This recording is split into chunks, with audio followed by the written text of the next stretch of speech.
over 3 hours. If the border wasn't closed, I could follow the original route due north from Yemen and up the west side of Saudi Arabia. But now I have to fly to the capital, Riyadh, before I can rejoin the trail.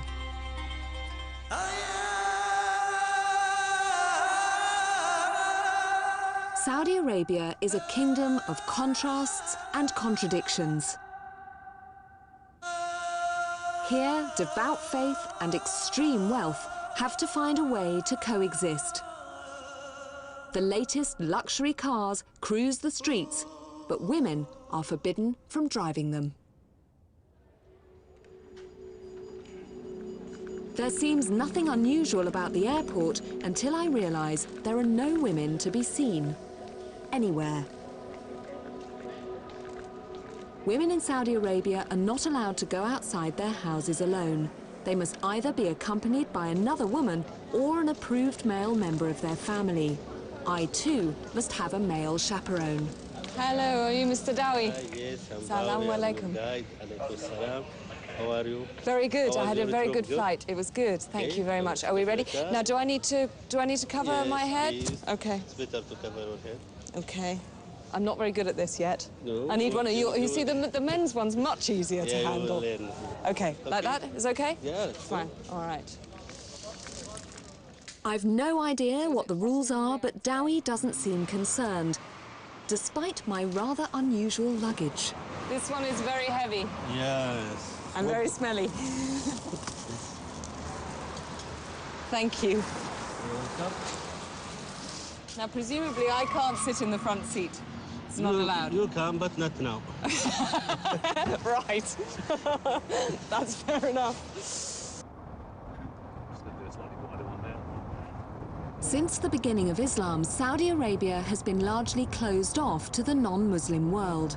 New government policies have only recently started giving visas to carefully controlled tour groups. All we hear about are the bad things, the very strict rules and regulations, that women are not allowed to drive, that they're not allowed to work, that they have to travel in the back of the car, not the front. You want to be in the front?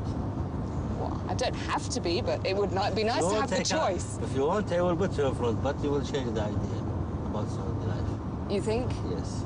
You think I'm gonna see a very different Saudi in the next 2 weeks? Everywhere in Saudi Arabia, you will see different idea. You will change your idea about Saudi.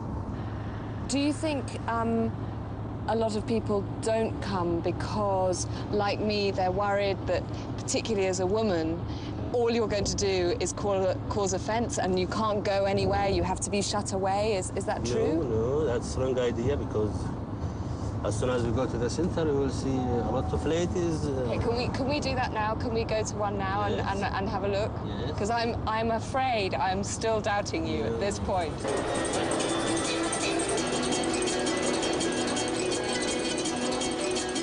Only 3 hours from Yemen, but suddenly I feel I'm back in the West. Riyadh's shopping centres are depressingly similar to those back home. Many of the shops here are recognisable brands. A lot of these shops are very familiar to me because I'm really surprised, but these are all shops you would see on any British high street. And they are good customers. They buy a lot. They buy a lot of stuff. Yes. But you know, there are high-heeled shoes, there are short skirts, there's like low-cut they do it in the community. And some women here, they don't cover up so much. It feels more relaxed in here. Yes. As I told you, life is changing. Relaxed it may be, but women still need to be accompanied and still have to wear the abaya, whatever they choose to wear underneath. But at least I get a chance to meet and talk to Saudi women here face to face. I don't understand, because you all wear these, abaya, but can you wear anything you like underneath? Yeah. Anything? Yeah, anything. Short skirt? T-shirt. Yeah, it's okay. Really? Yeah. Someone's choice. It's choice. Yeah. And your parents don't mind? No. They don't say you can't go out looking like that? There is people open in Saudi Arabia and there is closed. Okay, so some families are more free and other families are more strict.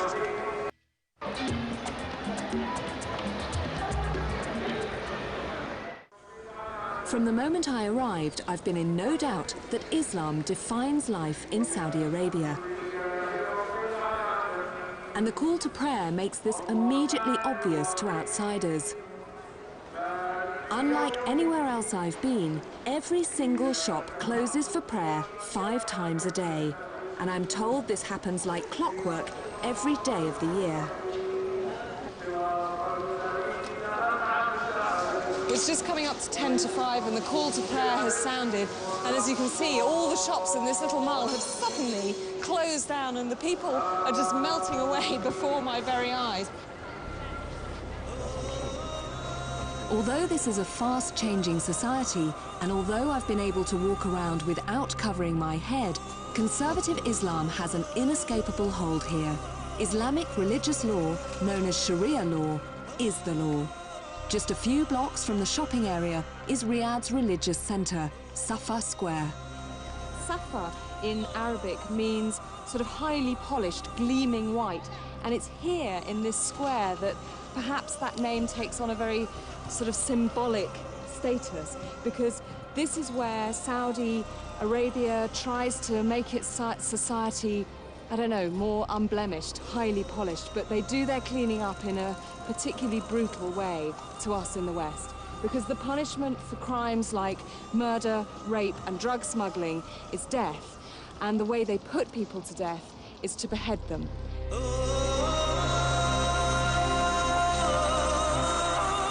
The square is overlooked by the headquarters of the religious police, known as the Mutwa. Dr. Abdullah is a senior member of the Mutwa and amazingly agreed to be interviewed. I wanted to ask you about the square here and the fact that this is the square where the public executions take place for people who have done terrible crimes. But to us, it still feels terribly brutal to behead somebody in public. Okay.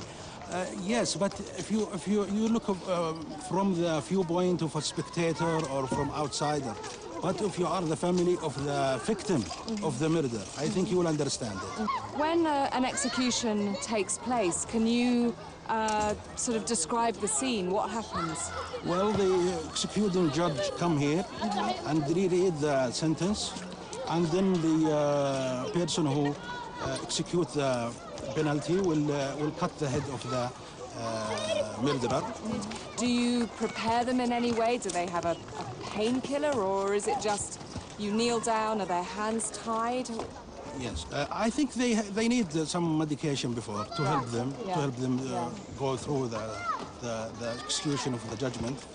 But again, in the last few years, we have a lot of people, because of the Islamic education, Islam encourage excusing the murderer. Oh, really? So it's not automatic anymore? No, not automatic. It's not automatic since the beginning. Wow. If the parents or the relative of the victim are excuse the killer, then it's their punishment. It's their rights to ask for the killing of the murderer. It's not the state. It's the right of the family of the victim.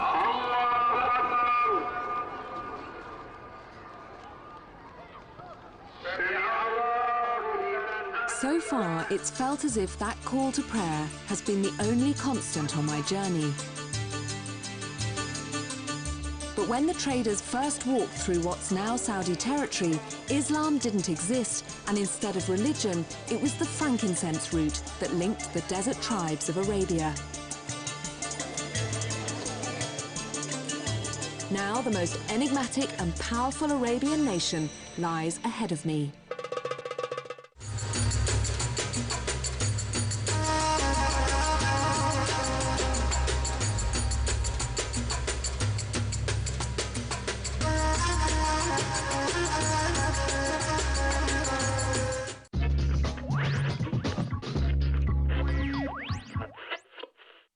David Rocco is Italian.